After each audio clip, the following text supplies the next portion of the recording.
Were you one of those families that got a dementia diagnosis, a pamphlet, and the comment, "See you again in 6 months"?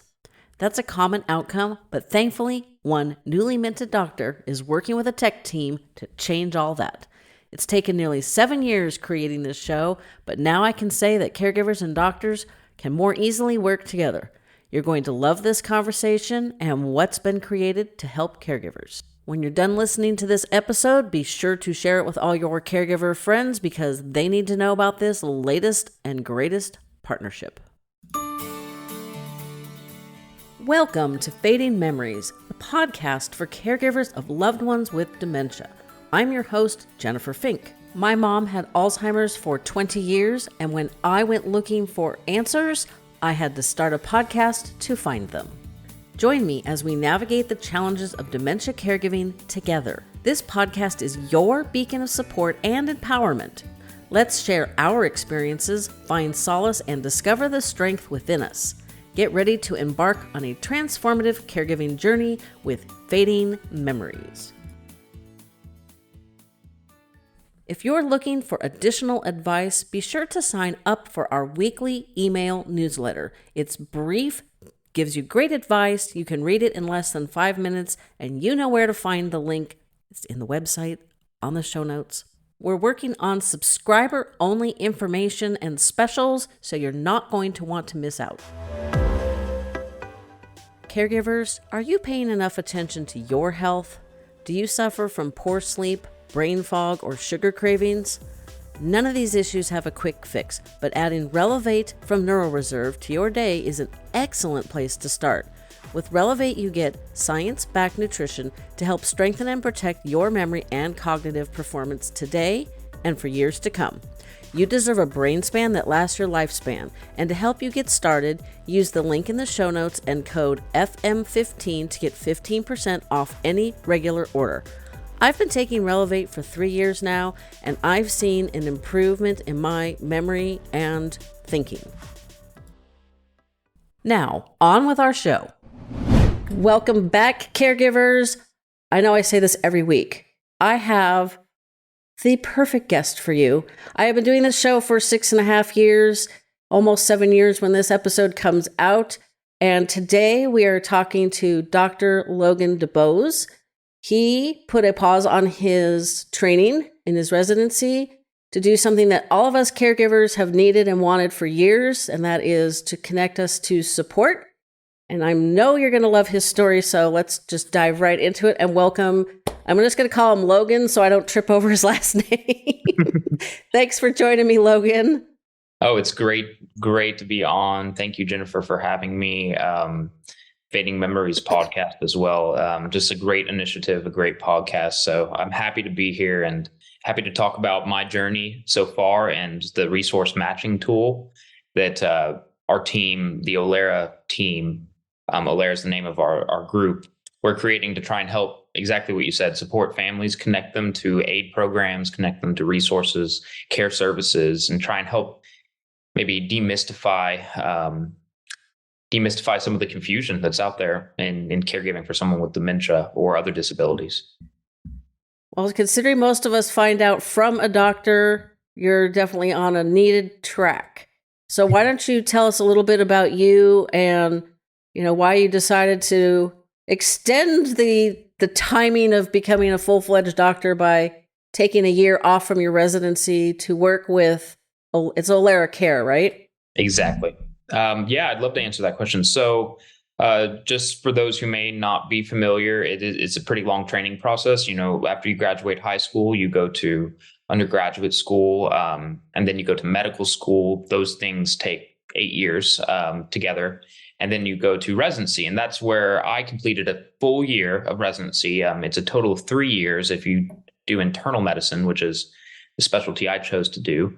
And so I finished that first year about 4 months ago now. And I'm taking the last 4 months and all the way up to a full 12 months off. And the reason I'm doing that is because I believe that projects like Olera.care, the website that we've created, the tool that we've created that I'd mentioned, will help the patients that I see once they leave the hospital find the support that they need. And so why the last year kind of led my first year of training and residency led to me taking this year off is because I noticed a strikingly large amount of patients when they're discharged from the hospital are struggling to figure out what to do next, are struggling to find their pharmacies, they're struggling to find care services such as home care or home health care nursing, wound care, struggling to get the medical equipment that they might need, such as walkers, canes, or even more advanced things like a Hoyer lift, for example, for transfers or wheelchairs. So I noticed from my year of practicing medicine in residency, so many times when a patient would leave the hospital, that I didn't have anything to hand them per se. I didn't have a guidebook. This is how you take care of somebody with dementia after you discharge them from the hospital. Many patients with dementia, unfortunately, end up in the hospital due to various reasons, such as falling or not eating or drinking. And so this happened a lot. And I had the opportunity to receive a grant from the National Institute on Aging that allowed me to fit this kind of into my residency program, a year to work on this project. And so that's what I'm doing. I've got quite a few more months, about 8 more months, and then I'll be returned to the hospital. And the goal is to return to the hospital with a tool that I feel confident to hand my patients when they discharge from the hospital and say, here, you can start here. Here's some resources and support services in your area. Just read about it here or work with your family members to look into the website. And hopefully you can get a little bit of help. So that's the background, Jennifer. Mm-hmm. And do you have any family history of dementia? I do. My grandpa has vascular dementia.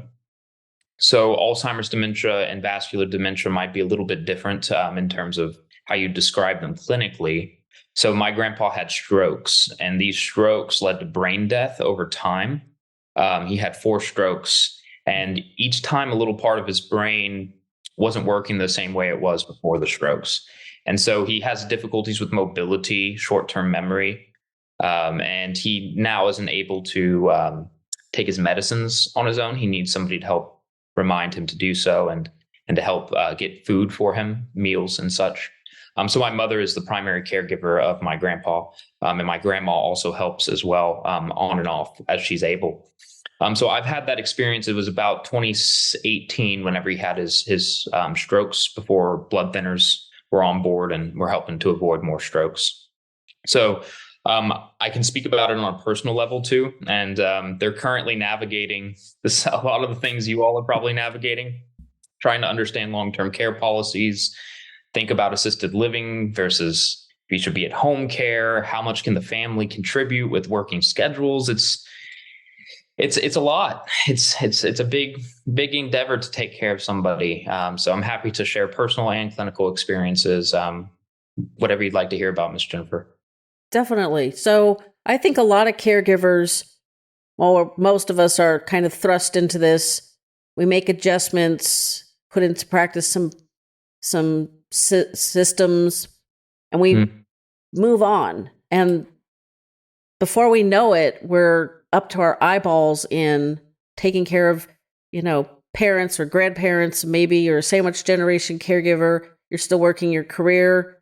It's, then you add in all of this, trying to figure out where to get the assistance, the medical equipment, the in-home help. It's a lot. It's like wrangling a whole circus of cats. It is. And I think, I'm not sure everybody's story is a little different, but from what I've found in research, speaking with families, is that some of the first places they go, of course, is a primary care doctor, but even more importantly, often is friends, families, churches, communities like this, podcasts like this, the internet as well. Though it's not often the number one thing that people will report, they'll usually say, at least the research shows, that they speak to friends, family, word of mouth. But the internet is a huge portion of what we have available to us to spread the word on what we call, and what you were describing, we call the elder care ecosystem, a huge network of healthcare, financial, legal, and then private and public aid programs and services. It's a mess. and it's a fragmented system that's not streamlined by any means. So we chose to focus on what we could, which was using the internet as best we can to demystify this as best we can. And it's an iterative process. So we're actually working with families right now to use our website and tell us how we can improve it. We know it's not in a final form now, and so over this year, while I'm off, I'm working with families. If anyone's interested, I can give you a link, Jennifer, on how we can connect, and we can get on a Zoom call and we can go through the website and you can tell me what you think, and then you can use it and tell me if it's helpful. That's cool. So tell us, kind of talk us through the website. It'll be linked in the show notes so people can see it, but where did you guys start? Where are you at now? Where are you hoping to be by the end of your year before you have to go back to the hospital? Absolutely. And the project won't end when I go back to the hospital. I've got a large team, and we actually just applied for another grant we're hoping to receive. So we're hoping that this website, as it stands right now, will be something that will last a long time and will continue to improve. But let's walk through the website, what you could expect logging on. It's a care planning tool. We like to think of it. It's a way that you can input what you're looking for. Just 6 or 7 questions. We ask about what is the activity level of the person that you're taking care of. Do they have memory loss or not? What are some of their basic activities of daily living they need help with, such as cooking, bathing, cleaning, transfers? So we ask a few questions and collect some information. And then we try to save a little bit of time searching all around the internet and Google or Bing and hitting dead ends or long wordy articles. We try to save you a little time. We take those questions and we organize our database, which is of vetted, curated service providers and information on aid programs and information on different medical goods or products, essentials for senior care. We try to take our database and organize it by what we've found to be the most prominent challenges that people face, such as paying for senior care. How do we pay for this? What are the professionals that can help me? What are the aid programs that exist in my area? Who can I talk to if I'm lost? That's one big one. If you senior living, finding a safe arrangement, either at home or in an assisted living facility, an independent living facility, memory care at times. Who do I talk to? What do I need to do? What are the discounts, benefits, waivers available to me to help me afford this? These are the sorts of information that you can find on the website, and we try to organize it, personalized for you, and we call this the Caregiver Support Dashboard. And so you can log on, make an account, answer some questions, and review your dashboard. At this current state, that's where we're at. And would love to, anybody who's interested in trying it out, would love to hear what you think, because we're actively engineering every day. We're thinking, how can we make this better? How can we make this more useful for people? And so are you working with a bunch of this? So you must have a bunch of tech bros, for lack of a better term, working on this. Oh, absolutely. So I am the chief operating officer of Olera Care, which is the small business that owns the website and collaborates with the National Institute on Aging. I bring the clinical experience. I also have a Master's of Business Administration and MBA as well. And so that helps me with some of the operational and administrative tasks. But that's one small part. We have our CEO, which is a biomedical engineer. He's a PhD from Texas A&M, or candidate right now. He's about to receive his.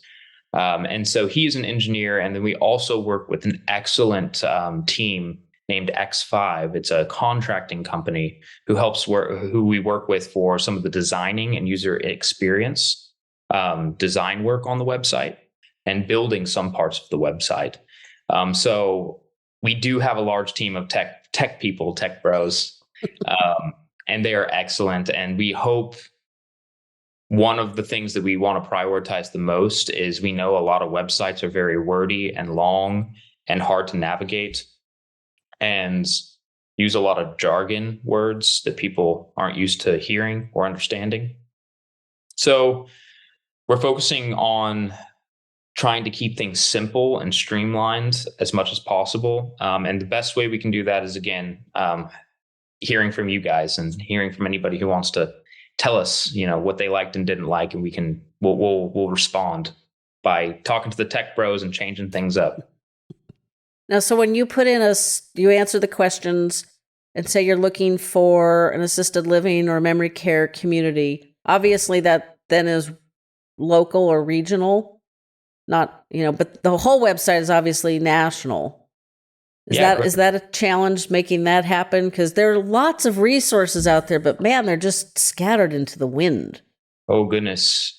Yeah, let me tell you, we've had to be very creative, pulling data on care services on the local, state, and federal level, as well as aid programs and discounts, benefits, waivers on the local, state, and federal level.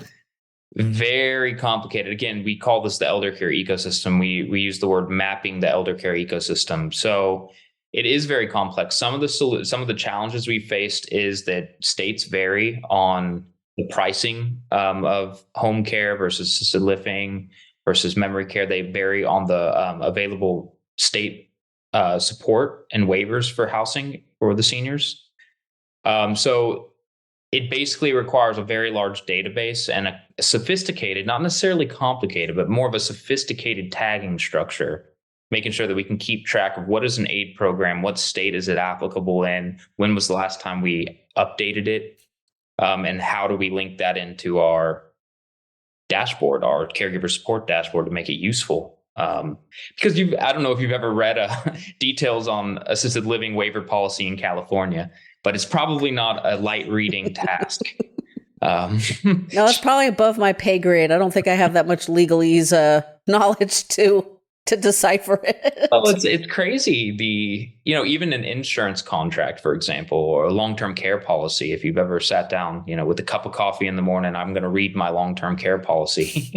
No one does that, and because it's hard to read these things, and so whatever we can do to map this elder care ecosystem, present it in a way that people can use it.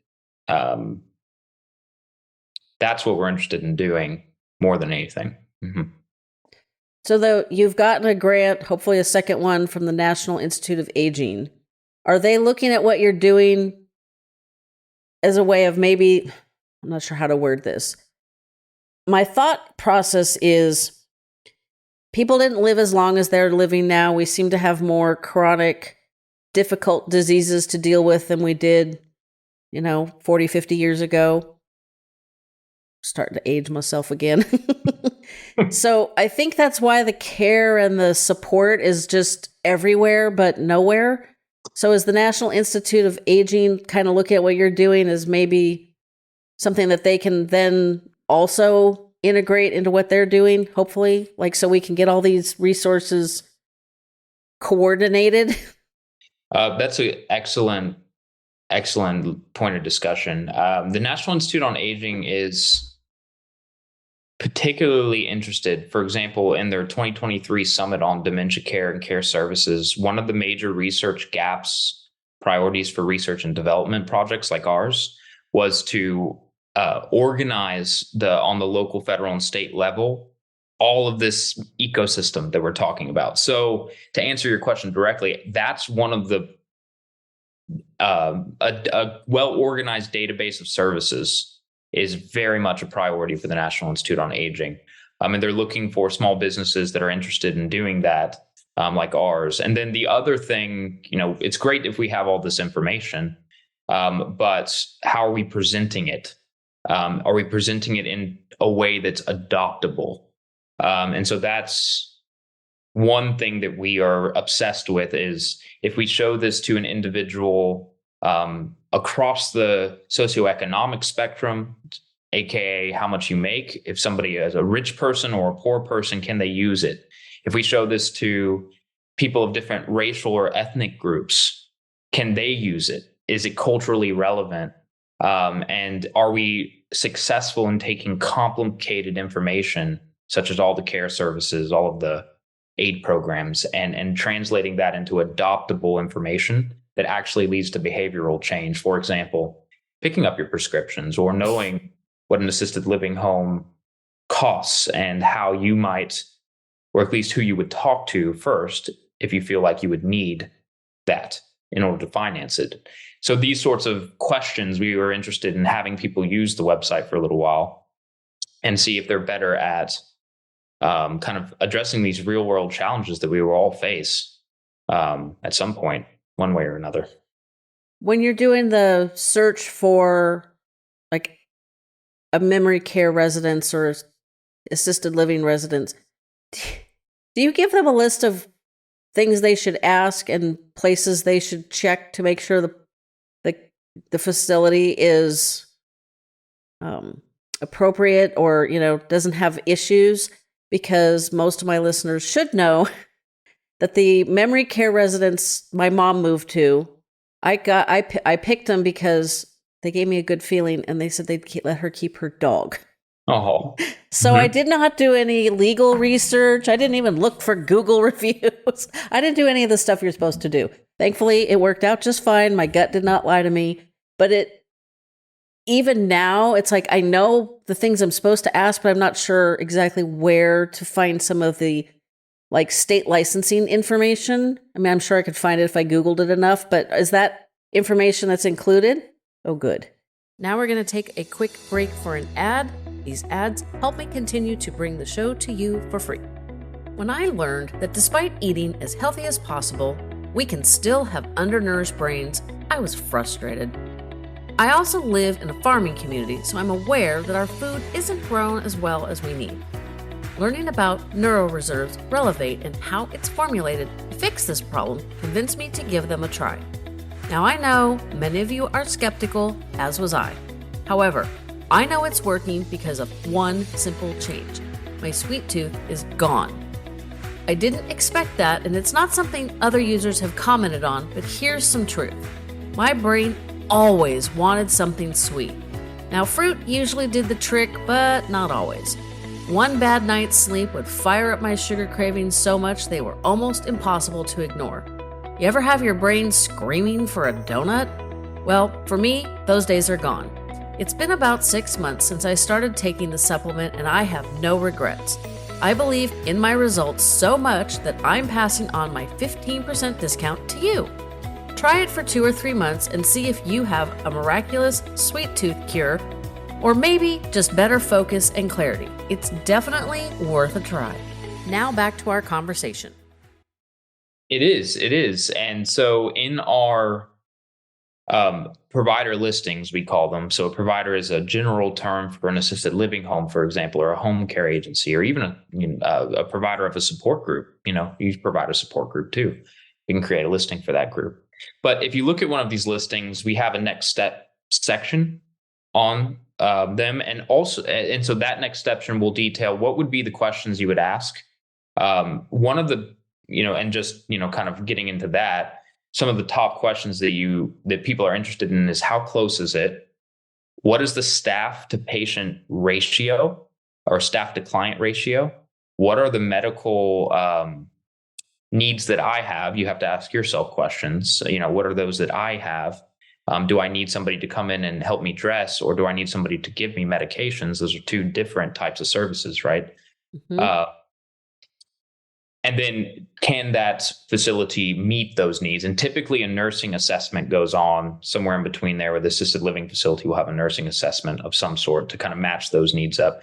But we do try to very, very clearly detail those questions, because it's very hard if it's your first time doing this to understand, first off, what is an assisted living facility? How's that different than independent living?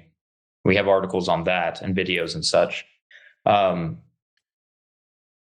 Yeah, I think that I kind of got off your question, I think, but no, you answered it. Okay. And then some. I know it's like sometimes it's easy to go deeper into the weeds, but Right. It's helpful because my father passed away while he was on hospice. We had in-home care, which in early 2017 was over $700 a day. A lot of people think I'll just do that because keeping them at home is better, cheaper, blah, blah, blah, than, moving them to a memory care community, et cetera. That is not necessarily true, despite the high cost of a memory care. Oh, and sure. my mom and the dog moved from, her sister would stay with her in mom's home. My mom would end up with my sister's house. And my sister had school-aged children, so that was a busy household. And my sister's in-laws were there. And then my house, I ran my photography studio. That was attached to my house. So, I was working. I just turned 50. My daughter had just moved out. But it was really obvious that my mom did not have respect for me as an adult running the household. And I just knew, thankfully, I figured this out before it was too late, that her moving in with me was a very, very bad idea. I knew it just was not going to work. So I'm trying to find the assisted or the memory care community. While my dad's on hospice, and it was just, oh my gosh. I didn't even think of those questions. I just went and took tours, and hey, the place seemed nice. The people seemed nice. They weren't too salesy. It was crazy. And then they said, oh, we could talk about her keeping the dog. I was like, oh, here's money. Take my money. Yeah, finding an assisted living facility one of the biggest things is cost. Like you mentioned, it's just so costly. And what we find 9 times out of 10 individuals who will call our website hotline. We have a hotline where individuals who are looking for some sort of care, you can call us, and we call back sometimes, and we'll ask the questions. How much do you think assisted living is, right? And people are surprised when they hear it's anywhere from $3,000 a month is a low range, to $8,000, $9,000 a month. It's very expensive. So many folks we refer to actually elder law attorneys, believe it or not, and financial experts, because what ends up happening is we have to find ways to spin down to assets. And I don't want to get into the weeds here, but it's a very complicated legal process of finding a way to afford the basic care that you need. And it often involves elder law attorneys and financial planners to use your resources. Yep. I've talked to more attorneys than doctors on this show. What does that tell you? Yeah, then. It's Medicaid spin down is a highly utilized tool right now to make sure that nursing home care can be paid for through public insurance, Medicaid. If you listen to any of the past episodes that talk about Medicare or Medicaid, call it Medi-Cal in this state, which gets really confusing, there's ways you can plan ahead for future expenditures that you would want paid through Medi-Cal or Medicaid, maybe Medicare. So there's a lot of options. It's just like, you just have to have a PhD in all this stuff. You do? Yeah. I almost tried to forget my next question. So you guys are developing this fantastic website that caregivers can use. What is the thought process for getting medical providers on board so that I've had stories of primary care physicians not telling somebody they've got Alzheimer's or some other form of dementia because there's nothing that can be done. So, I don't agree with that. I understand it. So that's not a judgment. And it's also one more administrative thing to do. And I know doctors are kind of overburdened with that. So how are we going to get the medical providers on board so that the website's getting used on both sides? It's getting recommended when it needs to be recommended. Yeah, I'm assuming you guys have thought that one out. Yeah, we have. Real simply, we have little cards that have QR codes. These are little things you can scan with your phone and it takes you right to the website. And we are very close to starting to drop them off at primary care offices, give them our details on our program on our website, what it is, what it does, and the way that the primary care doctor could use this. And I actually, during my year so far of training, I've seen multiple opportunities, which is why I wanted to create this, of where I could hand out these cards and you could log onto the website. And when you walk out of the clinic office, you're not in silence. You have some guidance, a little bit of guidance. For example, what are the pharmacies near me? What are the home care agencies near me? What are the financial or legal providers that specialize in elder care, are familiar with working with seniors and their families through these difficult unique situations, which ones are recommended? I mean, we do a thorough vetting process of who we recommend. And so there's a certain level of quality control that I would like my patients to have. It's kind of like a digital Rolodex in a way you can think of, that I'd like to be able to hand out to patients. And I think primary care doctors, as we continue to map out the elder care ecosystem in various areas around the country, will find it a useful tool, something that they can hand somebody, like a little card, or just refer them to the website. I'm sold. I'm the first doctor, I guess, sold. We're getting close to where I feel comfortable handing it to my patients, at a mass scale. But we are slowly mapping different areas of the country. So we'll start there with the primary care doctors there. Means you're on the wrong coast for me. Well, we'll be there soon, not too long. Well, hey, California's only got 40 million people, and Alzheimer's is the number 3 cause of death in the state. Sometimes it's number 2. COVID kind of kicked it down to 3, which normally I think nationwide it's 5 or 6. So, yay, California. We gotta get there and be number 2. Boy. Yeah, well, we're definitely looking at the largest cities in the country and mapping those first. I'd be surprised if we don't already have a fair amount of mapping done in California. But that will be on our list very soon. And I'll let you know when it's live with the doctors around California too. That'd be awesome. I'm assuming that it's even more challenging with rural areas that have less resources and less support. It is very much so. What I run into all the time is when we do some marketing campaigns in rural areas, we'll find individuals who are looking for home care. Somebody maybe just to come out once, kind of a one-time thing, or maybe on a more frequent basis. And the home care agencies don't service their area, or the ones that do, there's only a few. And the ones that do, 2 things happen. Either the home care agencies don't have staff, or there's a long waiting list or something. Or the individual can't afford the home care, because home care now can be anywhere from $20 an hour to $45 to $65. I've seen $65. Yeesh. So rural areas are absolutely a challenge. One way we're trying to get creative, that we think that the internet doesn't do a good job of right now, is listing local community volunteer programs and adult daycare programs. Churches often have programs, and these awesome efforts don't often get much real estate on the internet. So we're thinking that maybe that can be one approach to helping this we call it, it's kind of like a desert out in some of these, a care desert. There's not enough service area that a lot of home care agencies cover. And so there's gaps across the country. So that's one thing we're looking into, but I agree. It's a very challenging in multiple fronts.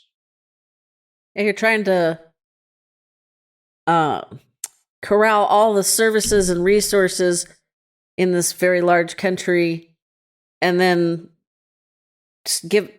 parse it back out to the people who need it. We just went to Glacier National Park. Now, we live an hour north of Sacramento, so we're in a semi-rural area. Yeah. I'm not sure there's too many rural areas in California, but we would drive through places in like Idaho and parts of Montana, and it's like, I would ask, they fixed it so you don't have to say hey in front of SIRI anymore. Mm-hmm. So I don't want to say it so the computer wakes up. But I would say, ask it, how many people live in this state? And it's like, are you kidding me? 2 million people live in this entire state.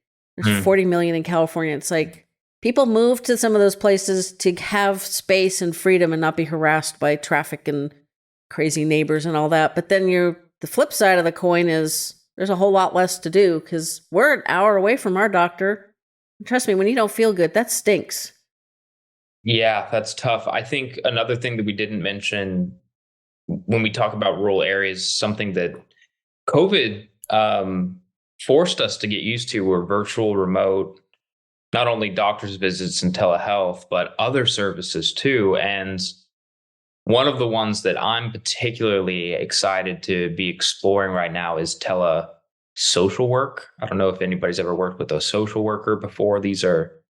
Or case manager is another counterpart. These individuals coordinate care, and that's in general. They, from doctor's appointments to helping you understand what your medicines are, to helping you understand what assisted living is, and kind of ongoing long-term support.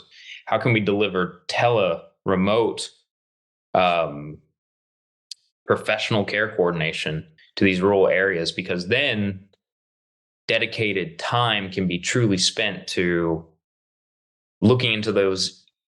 What family can help you, for example, meet your basic needs? What are your basic needs? What family could help you if there's not any care services around? What churches programs are around? These social workers will have time and dedicated time to call around every number they can find, versus that's hard for a lot of people to do that sort of, in-depth research. It's very, very time consuming and requires a certain level of skill.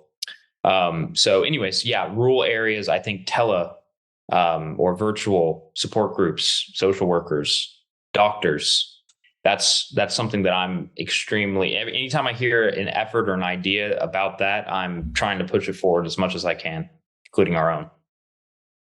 Yeah, I've done, let me think, 2 or 3. Let's see, I've done 2 telephone appointments. And I think one, like, it wasn't Zoom, but like a video doctor's appointment. And considering they can't see you or touch you, the results have been pretty good. It's difficult to diagnose something you can't see and touch. But and there's limitations, of course. There's limitations. So I think it's a matter of what can we do well over the phone? What can we do well over the internet, over a laptop or a screen? And what do you need to come in for? And I think we're all still figuring that out as a group, as a medical community, as a patient community, as a physician-patient community. We're figuring out, and I think 10 years from now, telehealth hopefully will be very good at what it does, and will be good at referring to in-person visits when that's needed as well. Okay, well, 10 years, I'll be officially Medicare age, so that'll be okay. I think. I can't remember if it's Social Security. Well, one of them is 67 and a half. Whatever, but close enough. So the website is Olera.care. You got it, Olera.care. Mm-hmm. And so after this journey, you're going to go back and finish 2 years of residency? You got it. I'll go back. I'll finish up my training. And my plan is to work as a hospitalist. So that is the person who works in the hospital to discharge the patients and to treat them while they're there. And so I think that discharging the patient and being on being that decision maker really helps me kind of understand the gaps that exist. When do I feel unsafe? What would make me feel safer to discharge this patient? That expertise is what Olera, hopefully I'll get to contribute and continue to contribute. As a clinician, I'll be able to suggest these are the things that we need to include in the website, include in our technology in order to fill these gaps I see when I'm trying to discharge patients. Like, they need home care. That's one of the biggest ones. Patients need home care, and we need to make it affordable, available, accessible. So that's one example. And so that's what I'll do. I'll go back 2 years, and then after that, work as a hospitalist.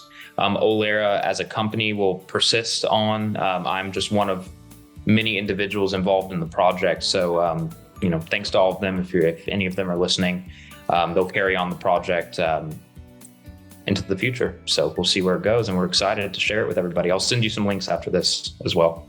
That'll be terrific. Well, I appreciate this. Like I said at the start, I've been doing this show for 6.5 years, closer to 7 when it comes out. And I've talked to one doctor. I'm not sure I've talked to half a dozen doctors, and I've never talked to one addressing the problem that I would venture to say 100% of families deal with when they get any form of dementia diagnosis. So I applaud you. I applaud Olera. I'm excited because it's something, as you know, we need desperately. And for you to take time out from, the short-term time it takes to become a doctor is impressive. And it makes me hopeful that, things are, I know I've seen in the 6.5 years, I've seen a lot of shifts, and this is a big one. So I thank you for that. Well, again, thank you for having us on here and for doing the great work. Caregivers are the backbone of the infrastructure for long-term care support right now in America. So thank everybody listening. Thank you for your work. Us physicians appreciate you and all you sacrifice and the care you provide your family and your friends. We're going to try and catch up as fast as we can to support you. And this is one of those efforts. So we appreciate all of the exposure. Thank you, Jennifer. You're welcome. Listening all the way to the end, and as a bonus, here's what you can expect next Tuesday. Well, there are now over 6 studies, probably close to a dozen, where they give 6 eggs a day for 6 weeks. And so you can only imagine how much that makes your cholesterol skyrocket, right? You know how much cholesterol goes up when people do that? Minimal? Oh, 0? Okay. Goose egg. Nothing. Eating cholesterol does not raise cholesterol. You eat it. If your body doesn't want it, it makes less. It doesn't affect it. But what you have on eggs, and the eggs are choline, which is what the memory molecule acetylcholine is made of. So if you eat more eggs every day, the research shows, and it doesn't have to be a lot, 1 or 2 eggs is plenty, your memory will be better. Thanks for listening today, and we'll be back in your ears again next Tuesday. Please support our sponsors, for they help us bring this show to you for free.